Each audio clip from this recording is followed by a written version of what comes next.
जय श्री राधे। कार्तिक मास महात्म्य 17वां अध्याय। भक्ति से भरे भाव हे हरि मेरे मन उपजाओ। 17वां अध्याय। कार्तिक कृपा दृष्टि कर जाओ। उस समय शिवजी के गण प्रबल थे और उन्होंने जलंधर से शुभ निशुभ और महिषासुर कालनेमी आदि को पराजित कर दिया। ये देखकर सागर पुत्र जलंधर एक विशाल रथ पर चढ़कर, जिस पर लंबी पताका लगी हुई थी, युद्ध भूमि में आया। इधर जय और शील नामक शंकर जी के गण भी युद्ध में तत्पर होकर गरजने लगे। इस प्रकार दोनों सेनाओं के हाथी घोड़े शंख भेरी और दोनों ओर के सिंहनाद से धरती त्रस्त हो गई। जलंधर ने कुहरे के समान असंख्य बाणों को फेंक कर पृथ्वी से आकाश तक व्याप्त कर दिया और नंदी को 5, गणेश को 5, वीरभद्र को एक साथ ही 20 बाण मारकर उनके शरीर को छेद दिया और मेघ के समान गर्जना करने लगा। यह देख कार्तिकेय ने भी दैत्य जलंधर को अपनी शक्ति उठाकर मारी और घोर गर्जन किया, जिसके आघात से वह मूर्छित हो पृथ्वी पर गिर पड़ा। परंतु वह शीघ्र ही उठ पड़ा और क्रोधाविष्ट हो कार्तिकेय पर अपनी गदा से प्रहार करने लगा। ब्रह्मा जी के वरदान की सफलता के लिए शंकर पुत्र कार्तिकेय पृथ्वी पर सो गए। गणेश जी भी गदा के प्रहार से व्याकुल होकर धरती पर गिर पड़े। नंदी व्याकुल हो गदा प्रहार से पृथ्वी पर गिर गई। फिर दैत्य ने हाथ में परिध ले शीघ्र ही वीरभद्र को पृथ्वी पर गिरा दिया। शंकर जी के गण चिल्लाते हुए संग्राम भूमि छोड़ बड़े वेग से भाग चले। वे भागे हुए गण शीघ्र ही शिवजी के पास आ गए और व्याकुलता से युद्ध का सब समाचार कह सुनाया। लीलाधारी भगवान ने उन्हें अभय दे सबका संतोष वर्धन किया। कार्तिक महात्म्य 17वां अध्याय समाप्त। कार्तिक महात्म्य 18वां अध्याय। लिखता हूँ माँ पुराण की सीधी सच्ची बात। 18वां अध्याय। कार्तिक मुक्ति का वरदान। अब रुद्र रूप महाप्रभु शंकर नंदी पर चढ़कर युद्ध भूमि में आए। उनको आया देखकर उनके पराजित गण फिर लौट आए और सिंहनाद करते हुए आयुधों से दैत्यों पर प्रहार करने लगे। भीषण रूपधारी रुद्र को देख दैत्य भागने लगे। तब जलंधर हजारों बाण छोड़ता हुआ शंकर की ओर दौड़ा। उसके शुभ निशुभ आदि वीर भी शंकर जी की ओर दौड़े। इतने में शंकर जी ने जलंधर के सब बाण जालों से काट अपने अन्य बाणों की आंधी से दैत्यों को अपने फरसे से मार डाला। खड़गरुमा नामक दैत्य को अपने फरसे से मार डाला और बलाहक का भी सिर काट दिया।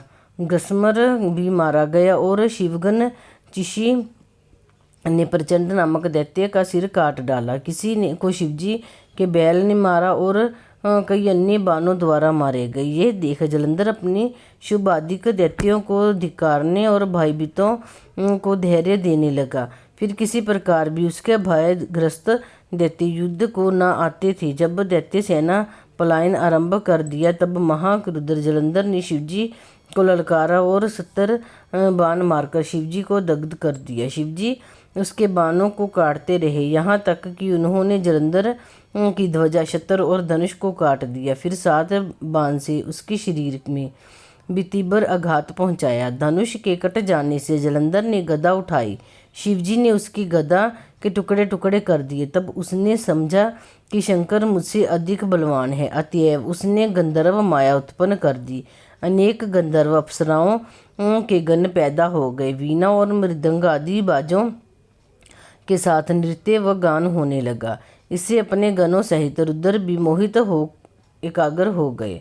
उन्होंने युद्ध बंद कर दिया। फिर तो काम मोहित जलंधर बड़ी शीघ्रता से शंकर का रूप धारण कर वृषभ पर बैठकर पार्वती के पास पहुंचा। उधर जब माँ पार्वती ने अपने पति को आते देखा तो अपनी सखियों का साथ छोड़ दिया और आगे आई। उन्हें देख कामातुर जलंधर का वीर्यपात हो गया और उसके पवन से वह जड़ भी हो गया।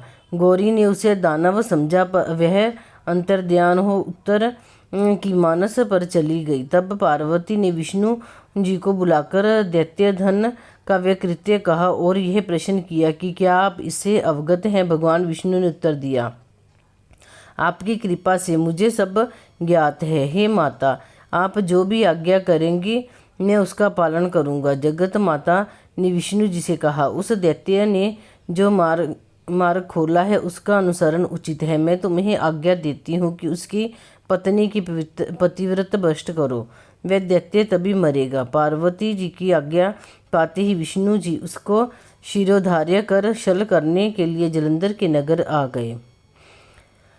कार्तिक महात्म्य 17वां अध्याय समाप्त। कार्तिक महात्म्य 18वां अध्याय समाप्त। 19वां अध्याय। श्री विष्णु मम हृदय में प्रेरणा करने वाले नाथ, लिखो महात्म्य कार्तिक, राखो सिर पर हाथ। राजा पृथु ने पूछा, हे नारद जी, अब आप ये कहिए कि भगवान विष्णु ने वहां जाकर क्या किया तथा जलंधर की पत्नी का पतिव्रत किस प्रकार भ्रष्ट हुआ। नारद जी बोले, जलंधर के नगर में जाकर विष्णु जी ने उसकी पतिव्रता स्त्री वृंदा को पतिव्रत भंग करने का विचार किया। वे उसके नगर के उद्यान में जाकर ठहर गए और रात में उसको स्वप्न दिया। वह भगवान विष्णु की माया और विचित्र कार्य पद्धति थी और उसकी माया द्वारा जब वृंदा ने रात में वह स्वप्न देखा कि उसका पति नंगन होकर सिर पर तेल लगाए महिष पर चढ़ा है, वह काले रंग के फूलों की माला पहने हुए है तथा उसके चारों हिंसक जीव हैं, वह सिर मुड़ाए हुए अंधकार में दक्षिण दिशा की ओर जा रहा है। उसने नगर को अपने साथ समुद्र में डूबा हुआ इत्यादि बहुत से स्वप्न देखे। तत्काल ही वह स्वप्न का विचार करने लगी। इतने में उसने सूर्य देव को उदय हुए देखा तो सूर्य में उसे एक छिद्र दिखाई दिए तथा वह कांतिहीन था।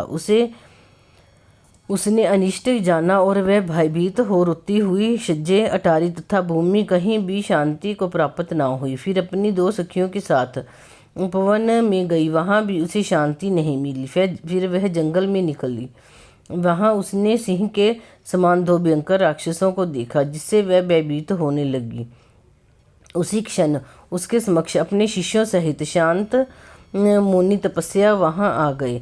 भयभीत वृंद उसके गले में अपना हाथ डाल उससे रक्षा की याचना करने लगी। मुनि ने अपनी एक ही हुंकार से उन राक्षसों को भगा दिया। वृंदा का आश्चर्य हुआ तथा वह भय से मुक्त हो मुनिनाथ को हाथ जोड़ प्रणाम करने लगी। फिर उसने मुनि से अपने पति के संबंध में उसकी कुशल क्षेम का प्रश्न किया। उसी समय 2 वानर मुनि के समक्ष आकर हाथ जोड़ खड़े हो गए और ज्यों ही मुनि ने भृगुटी संकेत किया त्यों ही वे उड़कर आकाश मार्ग से चले गए। फिर जलंधर का सिर और धड़ लिए मुनि के आगे आ गए। तब अपने पति को मृत हुआ जान वृंदा मूर्छित हो पृथ्वी पर गिर पड़ी और अनेक प्रकार से दारुण विलाप करने लगी।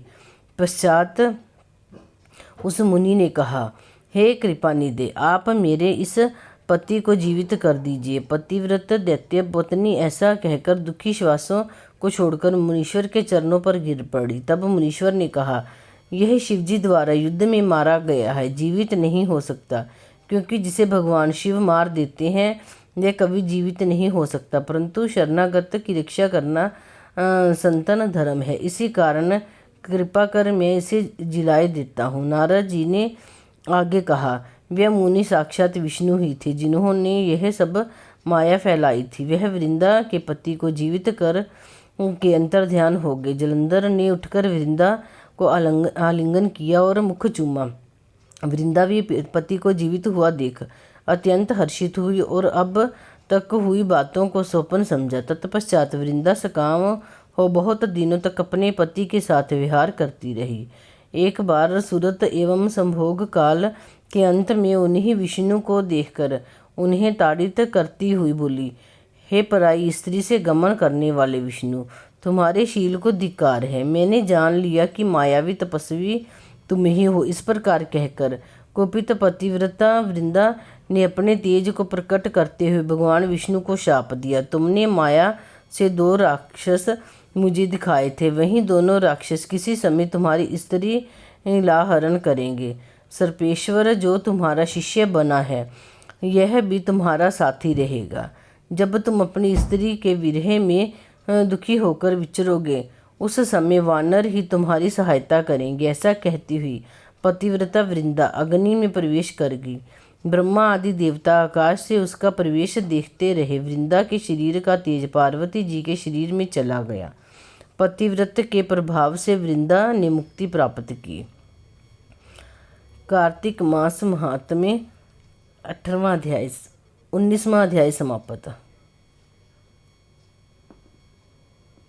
जय श्री राधे। कार्तिक महात्म्य 20वां अध्याय। माँ शारदा की प्रेरणा, स्वयं सहाय। कार्तिक महात्म्य का लिखूं ये 20वां अध्याय।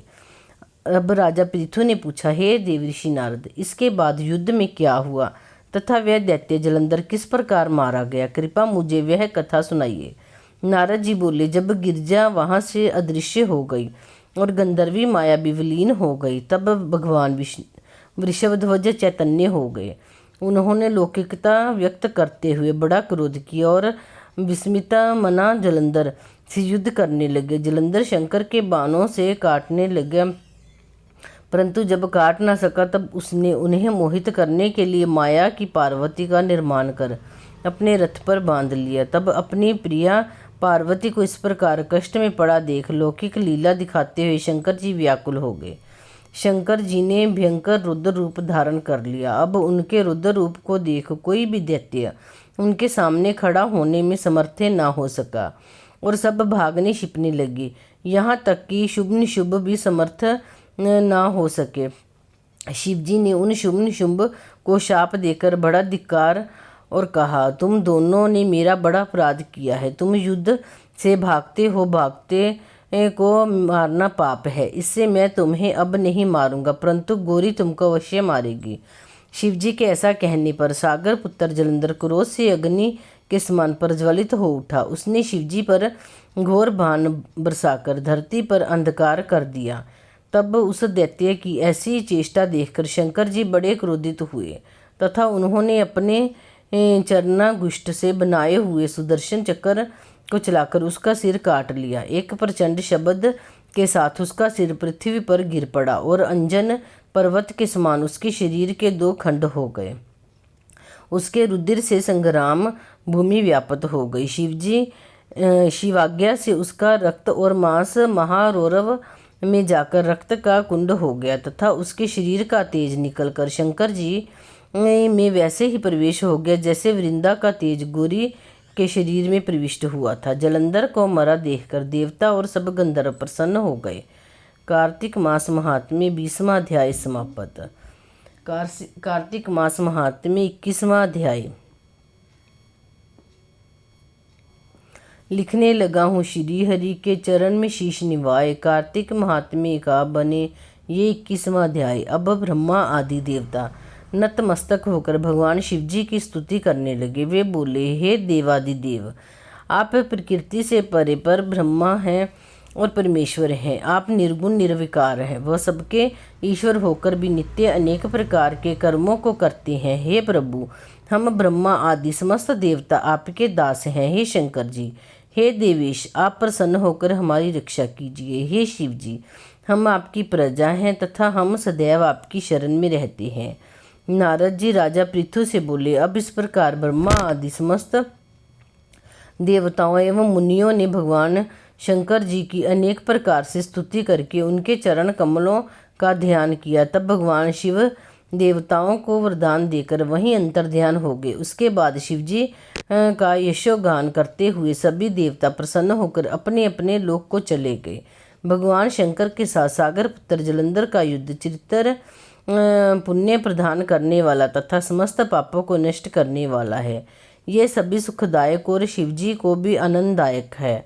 इन दोनों असंख्यों आख्यानों को पढ़ने एवं सुनने वाला सुखों को भोगकर अंत में अमर पद को प्राप्त करता है। कार्तिक मास महात्म्य 21वां अध्याय समाप्त।